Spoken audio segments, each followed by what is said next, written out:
You know, remasters and remakes are really cool, and I love that we can play these older games on newer hardware with a fresh coat of paint, but this isn't it. In this video, we're going to delve into the whole situation about the GTA remasters. We will talk about what's happening right now, before and after all this mess happened, including the review bombing on Metacritic and the glitches, and overall why this just sucks. So GTA is a series that is loved by a lot of people. GTA Online is one of the largest online multiplayer games, and the older games like Vice City have a ton of memories that players across all platforms hold dear. It's not just PS2, but PC, Nintendo Switch, PS5, Xbox, and so on. They all love these games.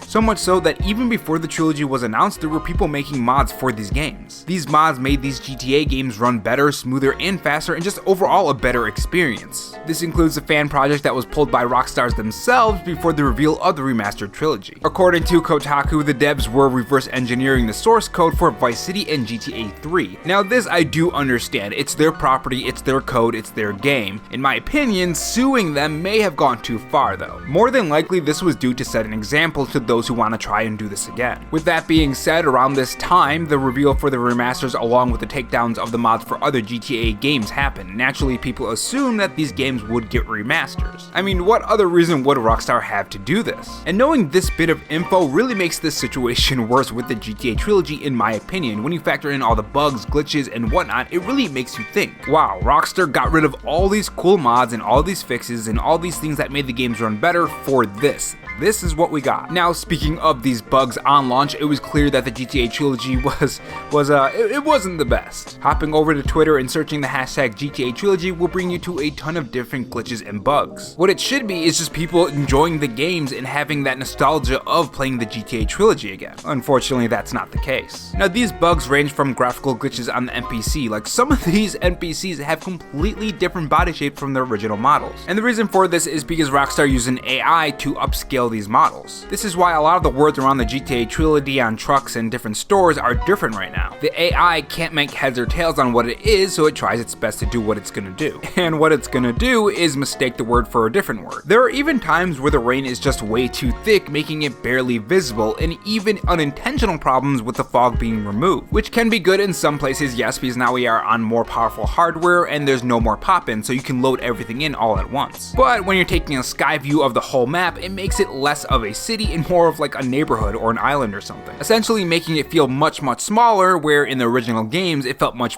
bigger because that fog made it seem like there was more beyond that fog. Now don't get me wrong, there are improvements to these games. It's not complete trash and it's not completely unplayable, that's just a fact. The new aiming system, driving mechanics, lighting, and so on are all improved here, but I think with all these bugs and some of the improvements that aren't really improvements outweigh what good was done with this trilogy. In my opinion, a full-blown remake of these games one by one released every couple years would have been better.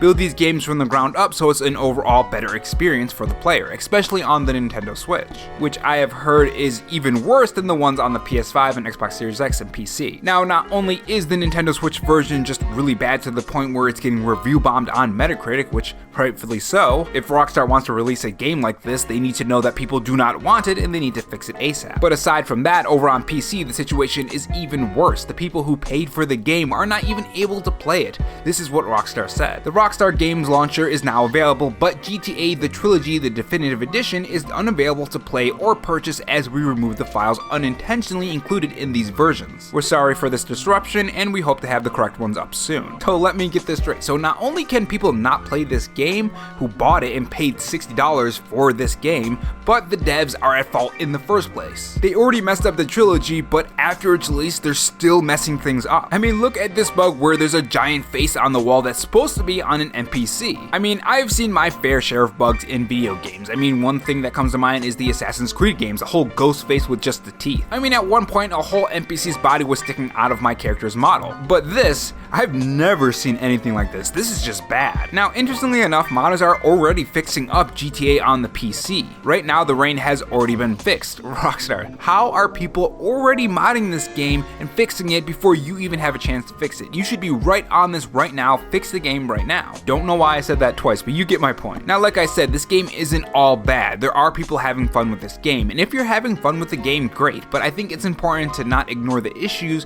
while you're having fun with this game, because if Rockstar can get away with this, well, then there's no telling what they can get away create with in the future. With that being said, I know how the internet can blow things out of proportion, so tell me your experience in the comment section below with the GTA Trilogy, especially if you're playing it on the Nintendo Switch, because I've heard, again, that is very, very bad. And like I said in my previous video, I have to make choices on what games I buy, so I chose Pokemon and Shin Megami Tensei 5. So I, for one, did not buy it, but if they eventually fix it, maybe I'll think of renting it from GameFly. And you know, this is the thing about remasters and remakes. Companies like Nintendo, Microsoft, Sony, Rockstar, or whichever one is gonna make these older games and put a fresh coat of paint on them, always runs the risk of messing them up, messing up our beloved game. Games that we have spent countless hours as a child or even a teenager, or maybe you just played it a couple years ago and you're seeing that they're making a remaster of that game and you want to play it with a fresh coat of paint. And then you get all excited for playing this game again, and then it comes out and it's just complete trash, or it has a lot of bugs, or it's not barely an upgrade over what you just played a couple years ago. And to have a company put a fresh coat of paint and promise this experience that you're going to be experiencing again that you haven't experienced in a very long time,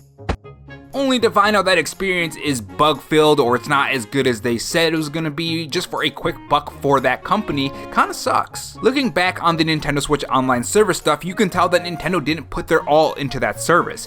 If they did, I can guarantee more of these games would have been at launch and the emulation would have been better, though I think some people did blow it out of proportion. I said it in my video and I'll say it now, I don't think it was as bad as people were making it, but there were problems with the service. But lately, it seems like whenever we get these remasters or whenever we get these ports and whatnot, they seem to be less than desirable. While some games like the Mass Effect Trilogy did a fantastic job, I think other games like the Mario Collection or the GTA Trilogy and so on have failed in many ways. I mean, don't get me wrong, there are some succeeding, but there are a lot of things that are wrong with these. Which makes me wonder if these trilogies or remasters are the best route. Would a remaster of one game instead of 3 games be the better choice here? This is why I hope the rumors of the Metroid Prime 1 game being done are true. This would create a higher chance of the game turning out better, unlike Mario 64, which in my opinion had barely any upgrades, or the GTA Trilogy, which did receive upgrades but came with a crud ton of problems. Problems that modders are already fixing and Rockstar hasn't yet. In the end, I think there is still a spot for remasters and remakes and to bring these games to newer platforms, but I think at the same time we have to ask the question, can devs bring these games back the right way? I don't know, what do you guys think? What do you guys think about all of this? The talk about can devs bring back these games in the right way, the remasters, and all that kind of stuff. And if you enjoyed this video, leave a thumbs up. It really helps the video reach more people when you do. And if you want more of these videos, make sure you have that notification bell on, and of course subscribe for the videos. Thanks for watching, guys, and remember, stay safe, stay charged, and have a good one.